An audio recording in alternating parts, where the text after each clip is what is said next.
Hi, I'd like to welcome everyone to the 2020 Best American Science Fiction and Fantasy panel.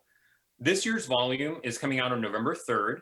It was edited by Diana Gabaldon, who is with us here today. It's the sixth volume in this terrific anthology series that was launched and is overseen by John Joseph Adams, who's also with us. This series showcases outstanding contemporary writing with science fiction, fantasy, and horror elements. I want to say I heartily recommend all of the previous 5 books in the series, and I'm really looking forward to this one coming out. I'm thrilled to be joined by its editors and several of the story contributors today. We have a dream lineup here, and if I try to summarize our panelists' accomplishments, I'd probably use up our full time and I would melt screens everywhere. So instead, in a second, I'm going to have everyone introduce themselves. And then I will kick things off with a couple of questions for John and Diana for editorial context. And then we'll get into the actual specific stories of our authors, and we'll expand the conversation from there. So let's go ahead and get started with some introductions. Diana, do you want to go first, please? Sure, I'd be happy to. Yeah, my name is Diana Gabaldon. It rhymes with bad to the bone. And that's the only way people ever remember it. I am lucky enough to be the guest editor of this year's BASSF. Thanks to John Joseph, who invited me to do it. As he said, I read everything all the time. And so I said, 80 stories? Yeah, sure, why not? So I did, and I enjoyed all of the 80 stories, in fact, but winnowing it down to the 20 best, half and half fantasy and science fiction. That was an interesting job, and difficult to a point, but I really enjoyed it. And I loved all of the stories that were printed. Great, thank you. John, you want to go next? Sure. I'm John Joseph Adams. I'm the series editor of Best American Science Fiction and Fantasy. I'm also the editor of Lightspeed Magazine and Nightmare Magazine. Well, for a little while longer. We have a new editor coming on for Nightmare in the next year. And I've also edited about 30-something anthologies over the years. And I have an imprint at Houghton Mifflin Harcourt called John Joseph Adams Books. Very nice. Deji? Hi, honored to be here. My name is Deji Bryce Olukaton. I've written 2 novels. One is called Nigerians in Space, and the most recent was After the Flare. Very pleased to be included in this conversation and honored to be in the anthology for my short story, which is called Between the Dark and the Dark. Excellent. Charlie Jane? Hi, I'm Charlie Jean Anders. I'm the author of a forthcoming young adult novel coming out in April called Victories Greater Than Death. And my story in this volume is called The Bookstore at the End of America. Fantastic. And then Rebecca. Hi, I'm Rebecca Roanhorse. Let's see, I'm a New York Times and USA Today best-selling author. I have won a Hugo, a Nebula, and a Locus Award, among a few others. Yeah, I have to say that because maybe people don't know who I am. Let's see, yeah, I've written about 4 novels, including in the Star Wars universe. I have a Marvel comic coming out soon. But the next thing out is a epic fantasy entitled Black Sun, and that is out October 13th. It's inspired by the pre-Columbian Americas. Wow, that sounds amazing. So thank you all for those introductions. I am your moderator, Alvaro Zaina-Samaro. I'm the author of many short stories, book reviews, and essays that are mostly related to genre. So to start off, I wanted to ask you, John, can you just briefly describe the overall process of putting together one of these books? I mean, I think you've told me in the past that you kind of knock them out over the course of the weekend, but I'm not sure I'm not sure I believe that. Yeah, no, not really. Yeah, so it's a course of it's a lot of work over the course of a whole year, where basically I'm trying to read every science fiction and fantasy and horror story that's published over the course of the year that meets the requirements of Best American, which we have some specific requirements regarding that whole American word that's in the title, but that doesn't actually eliminate that much. So it's like there's still, something in the neighborhood of several thousand stories every year to consider. And so it's like what I do is I just, I keep my ear to the ground and I try to make sure I can find every single thing that's published. I do a lot of oversight by referencing every other person that's working on these kinds of things to see if I missed anything. I follow different authors on Twitter and things like that, just in large part to make sure that I see every time somebody has a story appearing in something. And then, so I do all that gathering to find all of the stories that should be in contention. And then of course I read them all, and then I reread them and whittle it down until I get to the top 80. And then once I pick those top 80, I pass them on to the guest editor. I usually end up with another 40 or 60 or so sort of stories that were sort of on the outside looking in. So like the sort of the long list. And so there's always like lots of great stories that just can't make it into the top 80.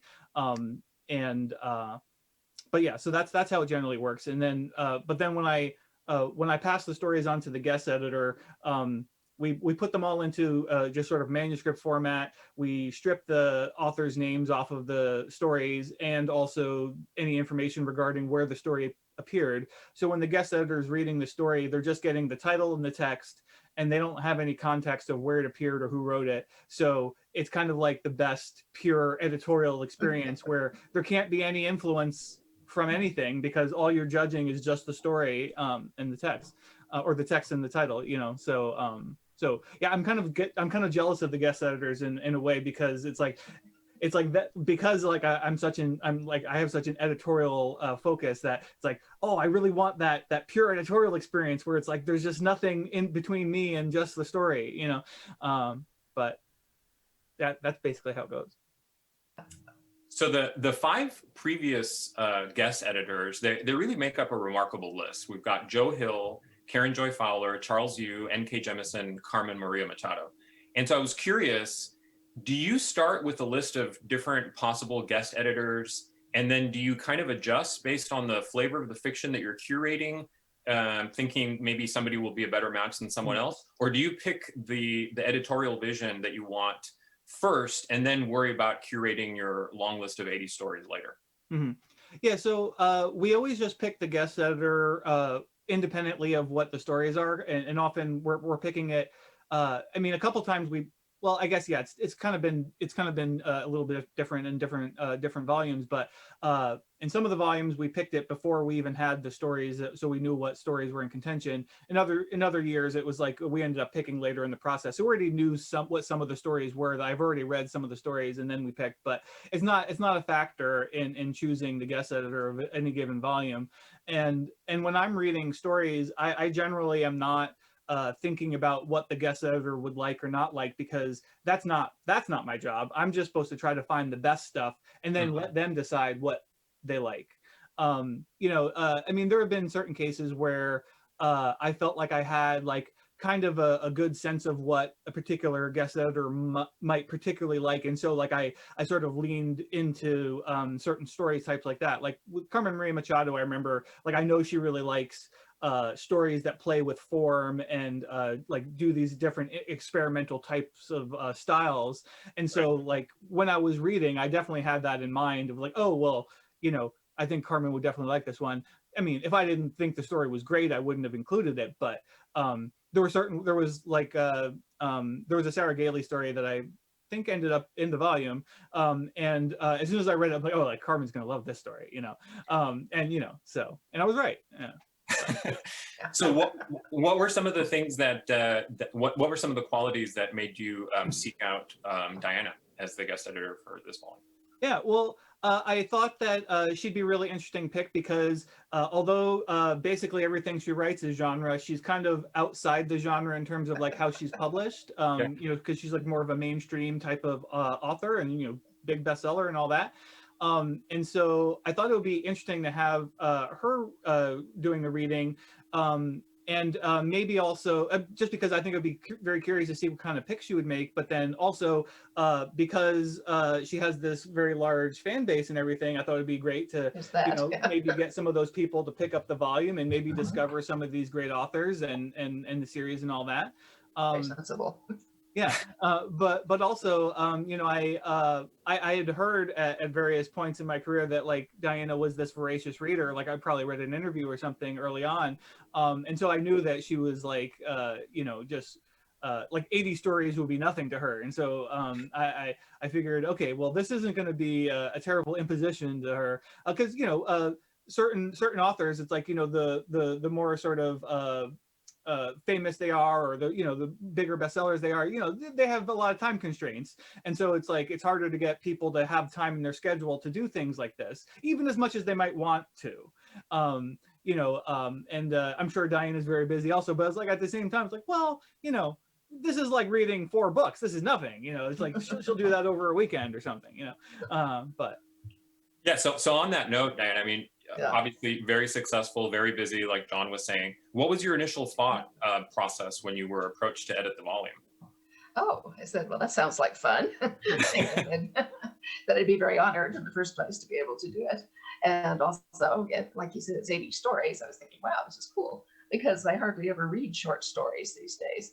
I write enormous books, and well, I always have a book on the go, or 2 or 3. It's usually something I can carry around with me and dip in and out of, and keep the mental connection with it. Short stories are really different. Now, there is also a writers' conference in Canada that I do every October, which runs a storytellers competition, and I am one of the 2 judges for that. So, in fact, I read another large batch of stories every September. I'm just waiting for them to come in. So, as I said, I'm used to it. It's not a problem. And in fact, I really enjoy the novelty of changing short story, and they're all so different. And just being able to hear that many voices and have that momentary connection with a different mind, that's that's a treat. That sounds great. When you found out that it was going to be sort of half science fiction, half fantasy, how did you think about that? Did that change your? Oh, no, it didn't bother me in the slightest. I am the last person to make genre distinctions, let's put it that way. As in, well, what I write honestly can't be described, but I will include anything that I like. So, in fact, they have been sold as science fiction and as fantasy and as SF/F, because people can't tell. And let me see, they're sold as fiction, historical fiction, literary fiction, science fiction, fantasy, romance, mystery. The third one, military history, published by the Military History Book Club. Let's see, gay and lesbian fiction, and horror. Yeah, that was a rare one, but I didn't get it under that. So yeah, I mean, you name it. I'm not prejudiced against or for anything. So my understanding is that John gives something like 45, 50 days to read through the 80 stories. Mm-hmm. Can you talk a little bit about the process when you were reading them? Did you make notes? Were there stories that you went back to revisit? What was that like? I have a very strong sense memory. When I read a story or when I'm writing it, it sort of creates a shape in my head. It's the only way I can describe it. But once I've seen that shape, I will not forget it. So it takes a good story for me to create a shape. Some stories, it's just rinse and repeat, but almost all of the stories I got were that sort of very striking, interesting stories. And so I would remember the shape of it. I wouldn't always remember the title. I'd have to go back and look or ask John and say, that story, about this, that one. And he would tell me the title, which was helpful. But I didn't make many notes. When I started, I wasn't sure, of the process. And so I would, write down just a few notes about what the story was about, and whether I liked it, or if there was something about it that I sort of had a strong negative response to. But it wasn't really necessary. And after about 10 stories, I quit doing that. Right. So I'd like to have the authors now talk a little bit about the stories. And so I actually want to start by asking you, can each of you say where your story originally appeared, and then talk a little bit about the editorial process that you went through for that initial publication of the story? I mean, I noticed that from the group that we had here, originally we had 2 stories that were in anthologies and 2 in magazines, which is kind of a nice mix. We're down to 3, but yeah, if you could just say a little bit about what that initial editorial process was like, that would be great. And maybe Deji, you can start. Yeah, thanks, Alvaro. I actually, so I'm a fellow at Arizona State University's Center for Science and the Imagination. I'm not sure how many of you are familiar with it, but they're great. They work closely with Slate and the New America Foundation. And I had been commissioned to write a story for them, which went in a completely different direction. So I had this kernel of an idea and started writing it. And it was published in Lightspeed by John and his team. And the editorial process is very light touch. I expected a lot more pushback because it was very long. So thank you for Diana for sitting through and reading the whole thing. Oh, I love it. Thanks. Yeah, and I benefited from this ASU partnership because I got a couple of scientists to help me out with some of the challenges of deep space exploration and radiation. I'm not a scientist, so I always value more technical folks, and they help me understand. One of the key elements of the plot is just radiation. That's something that deep space explorers are going to have to deal with. So I went through there were some distances in terms of how quickly, radio signals could transfer and data could move and stuff like that, and how far a spacecraft could move, which my limited training I didn't know. So I needed their help, and they provided it to me. But a lot of the research, I'm very curious about Rebecca's new series that's coming out soon, because it was, the original inspiration was for sort of a deep dive into the Aztecs, and the sort of the historical text that looked at their culture and how complex it was, and just staggeringly complex and beautiful and different. So it all came together in the story, and very grateful it found a home, and honored to be a part of this collection. Thank you. So Charlie Jane, your story came out in a volume that was co-edited by John Joseph Adams and Victor Laval, right? That's correct. Yeah, it's a volume called People's Future of the United States. And it's an anthology of stories about the future of the United States. And it was such a cool concept. And I think that, I can't remember when we were first working on it. I think it was 2017. It might even have been 2016. It was either before or right after the election. Mm-hmm. John might remember better than I can. But I remember it was a little bit delayed. Like it was supposed to come out, and then it came out like a year later than it was originally supposed to. So, I remember being like, oh, maybe it won't be relevant anymore. But it felt like it's only gotten, that volume in general has only gotten more relevant since I was in it, and the editing process was very smooth, very chill. It was interesting. I was doing an event after the book came out. I did an event at City Lights Books with another one of the authors, Gabby Rivera, who was also in the book. And, whoever was moderating asked the two of us about the fact that both of our stories take place in a future where the United States of America no longer exists. And we were both like, yeah, that's what's going to happen, Like they were like, do you think the United States is going to be around in 50 years? And we were like, no, of course not. Wow. Okay. So on that note, Rebecca, your story came out in an anthology also. It was co-edited by Dominic Parisian and Nava Wolf, Mythic Dream, right? Can you talk a little bit about that? Yeah. So like you said, it's from an anthology called The Mythic Dream. And the charge there was to take an existing myth and reinterpret it in some way. And so I chose a Tewa myth, one that's already sort of out in the world and in a lot of different anthologies, like native anthologies. So the Tewa, it's a native culture.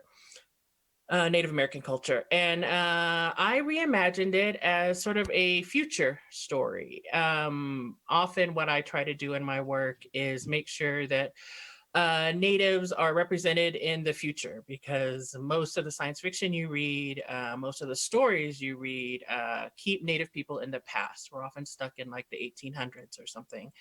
And so I often try to create work that pushes us forward and make sure that we exist in whatever imagined future people have. So I sort of reinterpreted this myth. The original myth is called, I just blanked.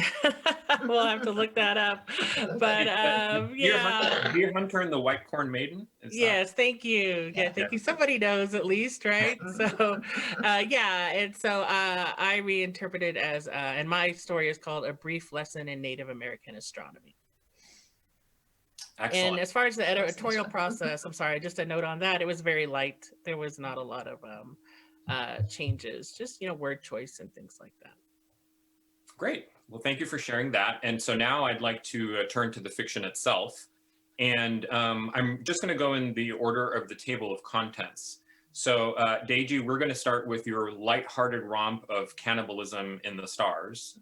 I did think your story was really an amazing study of how to combine different subjects and tensions.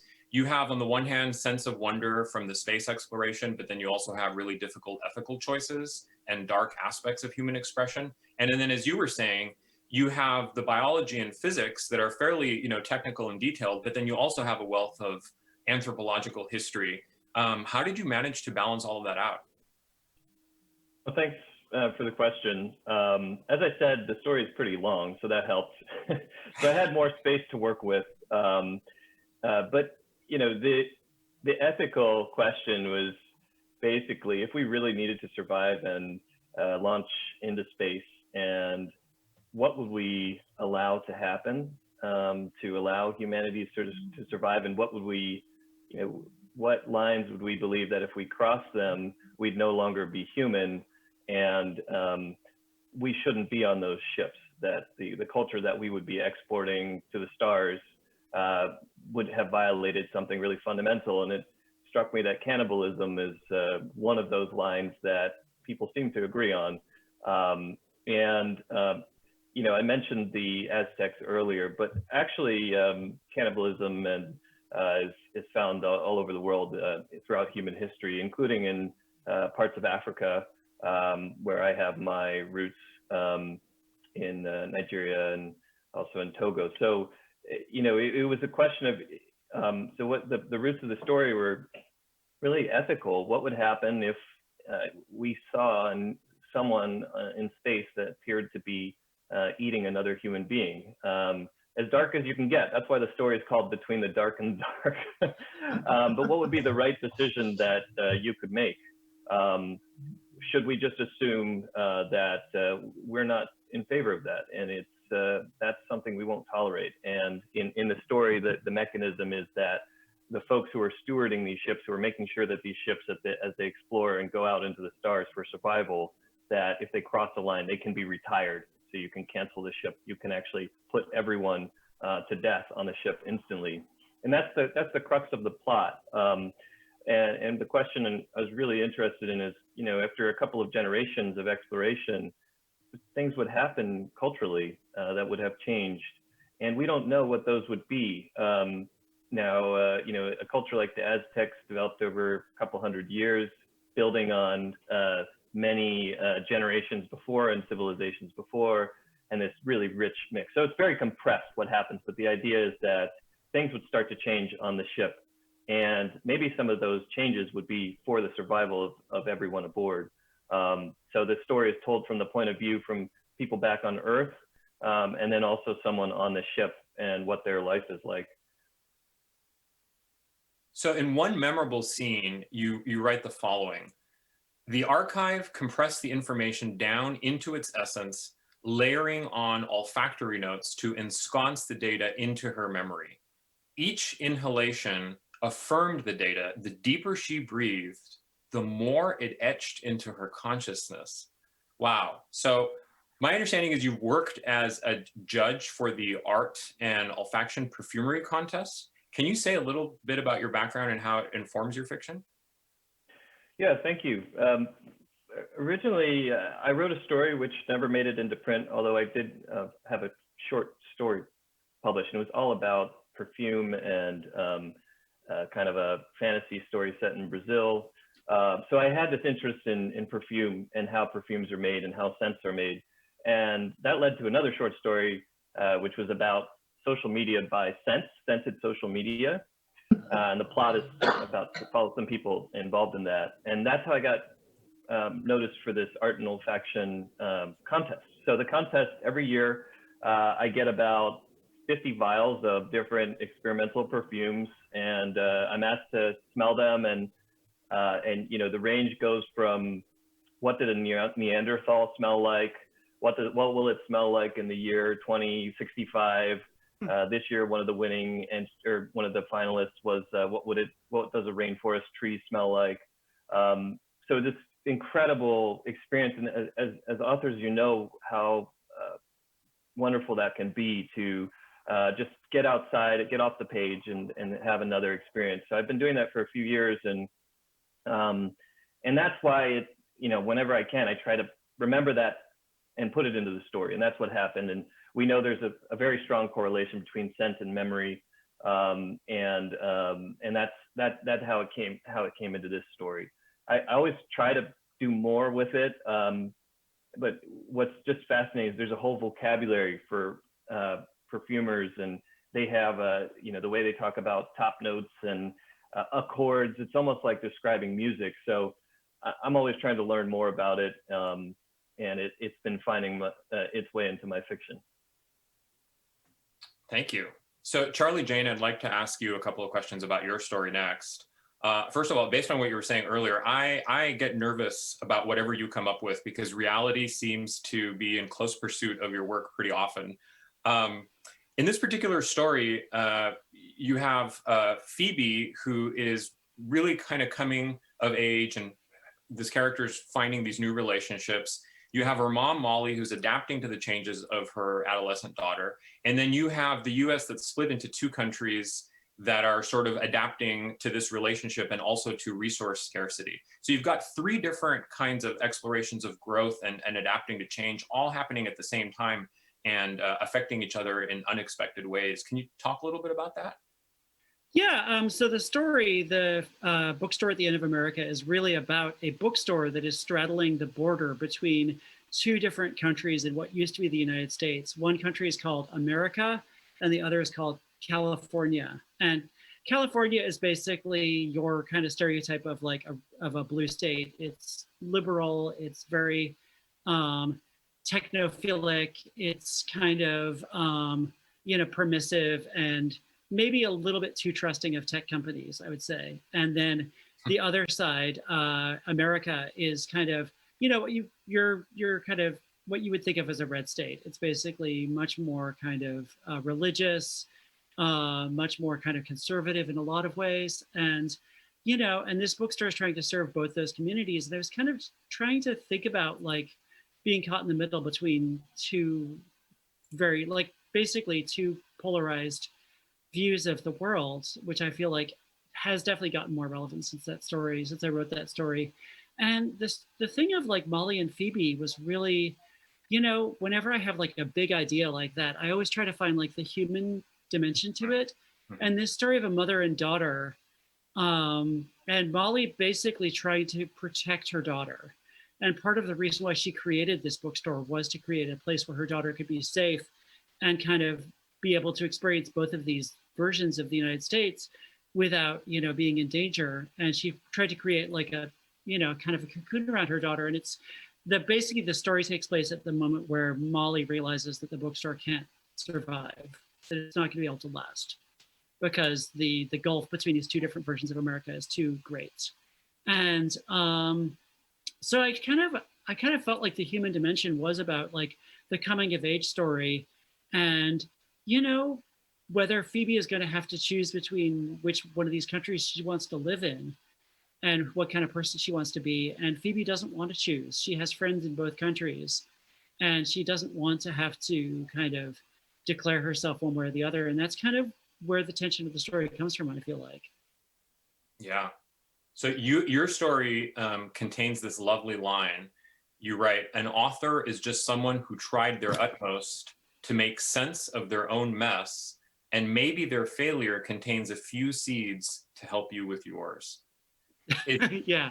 Is that something that you actually believe about writers yourself, or was it more just something that you were putting into Molly's perspective and not necessarily something that you would subscribe to? I mean, I try not to like lecture too much, but I feel like that is a thing that when I wrote that line, I was like, yeah, this is true. And this is also something that Molly would believe, but it's something that I believe for sure. I think that, every work of fiction is kind of a failure on some level. Like you never completely get the thing that you're trying to get. And especially whatever it is that you're trying. Like, I think that if I personally ever succeeded in really just like getting to the root of why I'm writing fiction, I might stop writing fiction. And I don't know, I don't want to stop, but I feel like there are things that as a writer, you're kind of grappling with and wrestling with. I actually have an essay going up at Tor.com about this, that you have to just keep grappling with them. You can never just be done with them. And I think that, you know, every author has their own obsessions and their own concerns that they're trying to get to the root of. And yeah, you're never going to really succeed. And it's always going to be flawed, but you can still learn something from it as a reader. Right. Thank you. So Rebecca, I'd like to turn to your story next. I saw that your first published short story, Welcome to Your Authentic Indian Experience, trademark, which came out in 2017. I remember that story swept awards. And but your bibliography and the introduction that you provided suggests that you're maybe a little bit more focused on novels. Can you speak a little bit about your relationship with short fiction, and then also specifically what made you want to be part of that of the Mythic Dream, which I think you hinted at earlier? Yeah. Well, you know, I wrote Trail of Lightning, my first novel. I wrote that first and sold that. And I guess that was like 2016. And then a call went out for Apex Magazine was going to do a special issue on Indigenous fantasists. And I was like, oh, I should write a short story for that because, you know, maybe I could get that published and wouldn't that be neat? And that would help, you know, to sort of maybe publicize the book a little bit. So Welcome to Your Authentic Indian Experience, trademark, was actually my first short story. And I wrote it specifically for that call. And yeah, that went pretty well. And so, yeah, I think my interest has always sort of been more focused on novels. But I enjoy the short form. I've done a lot of course, I wrote this Native American astronomy story. That year, I think I wrote one other, a Dear Woman short story that's also like a contemporary take on Dear Woman. And then I write a lot of YA short stories, and those are just sort of for fun. I enjoy those. I enjoy the people in the anthologies and sort of hanging out with them. But I think novels are probably where it's at. And again, I would say, you know, these are all, I wrote A Brief Lesson in Native American Astronomy because Neva asked me to, one of the editors asked me to. So that's why I wrote it. Gotcha. So the protagonist of your story is this megastar, and at the beginning of the story, he's been invited to attend this event that's going to happen in low Earth orbit. And here's his sort of thought process when that comes up in the story. You write, go to almost space and smile a big almost smile with a new almost girlfriend and make people remember who you are. But who the fuck would want to ride that? You can't breathe up there. Who wants to go where you can't breathe? I thought that was just such a sharp sort of perspective expanding, and then also in light of recent news, really heartbreaking comment on that kind of space stunt. How did you come up with those lines? Well, the larger story is about fame, right? And sort of an obsession, obsessive love, and what it costs you, and what it costs you individually and also to your community. And so that, I mean, that's sort of, for him in that story, the Des character, he's just lost his girlfriend. She's died. And so he's sort of wrangling with how to stay famous and, you know, wonderful in his eyes, but deal with grief as well. And it doesn't go well for him or for his dead girlfriend. But yeah, that was sort of a metaphor, I guess. Like, who wants to go where you can't breathe? This idea that fame also is suffocating, that it's actually sort of this awful experience that people seem to want you to do, but it's not real. It's this almost space, almost, right? Where he sort of survives, but it's impossible to thrive there. Right. So as you were mentioning earlier in your story notes, you were encouraging readers to seek out the original myth, the Deer Hunter and White Corn Maiden, and as well as other indigenous stories. And so I wanted to ask just the group generally, do you guys have any other stories or sources or anthologies, anything like that, that you'd like to recommend that you think could be complementary to reading your stories or enhance that experience? Whoever wants to go first on this one. I would just say, you know, everybody should hunt down a copy of The People's Future of the United States. It's a frickin' rock solid, great anthology. Every story in there is fantastic. It's only getting more relevant in general. I think, you know, that's the anthology that I would definitely encourage everybody to hunt down right now. Well, I agree, obviously. I co-edited that.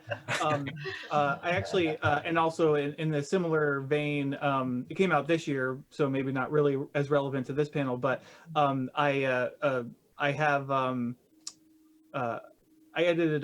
co-edited a series of 3 anthologies called the Dystopia Triptych. So Ignorance is Strength, Burn the Ashes, and Or Else the Light. It explores the dystopia through 3 different phases of it. And so people who are interested in people's future of the United States might also enjoy that. You know, and obviously, as series editor of this series, you know, there's so many anthologies I could recommend. I would recommend looking at my forward and seeing all the different books that I considered and listed and noted that had good stories in them. You know, and just reading and reading anthologies, reading magazines, subscribing to them, supporting them however you can, because series like this can't continue if people don't support the actual places that publish these things in the first place. So, and I like doing this. Right. So you mentioned it earlier as well. You've co-edited a lot of anthologies with writers and editors. What are some of the things that you consider when you're going to choose a partner in crime, and what made you think of Victor LaValle specifically for People's Future? Well, yeah, I mean, a lot of factors go into that decision in a given project. In the case of People's Future, you know, I felt like it was important for the editor of that to not just be a straight white dude like me, because we wanted to explore all the different, you know, difficulties that people are encountering in America today in the stories. And I felt like it just wouldn't feel right for just there not to have that editorial voice be sort of wider, showcase a wider representation than what I can bring, which is sort of, you know, the highest level of privilege. And it's like, it doesn't feel right to just edit it solo like that. And of course, Victor's great, and I knew that he would bring a lot to the table, and he did. As far as, like, you know, who to pick for that kind of thing, it's just kind of like you sort of look around and see who is also obviously interested in short stories. You know, not everyone is. Some authors, they write novels and they don't ever really write short stories. And so that's one factor that you look at. But then also just you know, who do I know? Who do I think would do it? You know, that kind of thing. And who would do a good job, of course. But I mean, it's kind of similar thought process to what goes into the guest editor selection for this series. You know, where it's like you just want a good fit for the project, and somebody who's going to be interested in it and will do a good job. But yeah. So besides coming up with the selection of the stories, Diana, you also chose the order of the table of contents, right? And well, yeah, in conjunction with John, who had ideas as well. Yeah, I made the sort of the rough order, and he made a rough order, and we kind of combined those. Also, it was his habit, and therefore a suggestion, to alternate the science fiction with the fantasy, and so we did that, which meant moving a few things around. I was wondering if you were going for any particular effect or statement with the stories that you chose for your opening story, which was Life Sentence by Matthew Baker, and then the closing story, which was Up from Slavery, a remarkable story by Victor, who was going to originally be here. Yeah. Well, like I say, stories make shapes for me, and so do books. And that's essentially what I was doing when I chose the order. I said, you know, the beginning of a book makes a statement, and the end of a book gives you the resolution of that statement, so to speak. And there was a match between these completely different stories, and yet the rhythm and the internal themes of them resonated with each other. Likewise, there were two what you might call violent feminism stories that are kind of in the middle. And I especially wanted those to be together because they were such different statements of this very similar underlying theme, you know, that oppression of one sort or another always results in violence, but it's not always, you know, violence against other people. And so I particularly asked that those two should be together. Other than that, you know, it was just to make it was just an appealing pattern. You know, the story. Again, I write enormous novels. My novels, they run around 400,000 words. And consequently, if you're going to keep people moving that through something like that, you need a lot of engineering in terms of what you put where. And so I kind of was doing the same thing with this. I was saying, you know, this is a really long story from the dark to the dark. It's a wonderful story, but it should be closer to the middle than to the front, because if people hit this to start with, I think they will love it. But if perchance they don't, then they may stop reading the whole book right there. They go, oh my God, I can't deal with this. So I put it somewhere later where they would already be in the groove and not habituated to what you had to say, because what you say is unique. But, you know, be habituated to sitting there reading this book and be in a good mood when they hit it. And they go, oh my God, this is even greater when they did. So it was just pretty much rhythm management and making a nice pattern within the constraints of what we were working with. Very nice. So in your introduction, Diana, you talk about how your grandfather, Harold S. Sykes, started publishing science fiction stories back in the 1930s. And so I want to take this question back to the authors. I'm just curious, do you guys have any forebears, anything like that anybody that was involved in science fiction, fantasy, or horror earlier in your kind of family lines? I could answer no, but first of all, I want to just answer your previous question. So a couple of anthologies, long hidden stories of, I think, speculative fiction from the margins of history. It's out for a few years ago, but it launched or helped a number of authors get recognized. That's worth checking out. And then another one's called The Weight of Light, which is sort of climate fiction published by Arizona State. And there's a new volume coming out as well. But yeah, you know, I think growing up, this strong cultural influence, you know, being of mixed race. So I have European influence and then also have African influence. And so I think for this audience, probably more interested to hear the African influence is probably not something that you encounter every day. But Yoruba myths are extremely rich. I mean, you know, basically a pantheon like Greek gods, you know, lots of different gods. And then on the other side of my African family is Evi, which is almost an animist tradition where gods can be in a lot of things. So this idea of mythological and speculative fiction is not that hard to access. It feels like it's part of the culture and was part of, you know, my roots. But in terms of pure publishing science fiction, not so much. Although I've been really happy to see that, you know, as I've tried to chart this path for myself, family members, friends, and then, you know, a lot of young Nigerians are writing incredible things. So it was there to be tapped and accessed, just didn't have, you know, the track record in that way. Excellent, thank you. Charlie, Jane, Rebecca, any thoughts on previous sort of science fiction, fantasy things going on? Oh, I guess I could say, you know, very similarly to Jaja, like I think indigenous traditions are much less, they're much more fluid. They're much less constrained by, you know, this is myth, or this is reality, or this is science, or, you know, there's more of a flow to those. And I think so naturally, the indigenous imagination can embrace those science fiction and fantasy. There have not been a lot of indigenous writers writing science fiction and fantasy before me, mostly because there's a lot of gatekeepers and there's a lot of reasons that young Indigenous folks are discouraged from getting into the business, so to speak. But I think that's changing. I think as young Indigenous writers see more people like myself, Darcy Littlebudger, Stephen Graham Jones, folks like that, sort of breaking those barriers and writing these stories in our own voices, I think that the next generation is going to do some incredible things. So I'm really looking forward to the future of Indigenous science fiction and fantasy. Great. Yeah, me too. Thank you. Yeah, I mean, yeah, go ahead.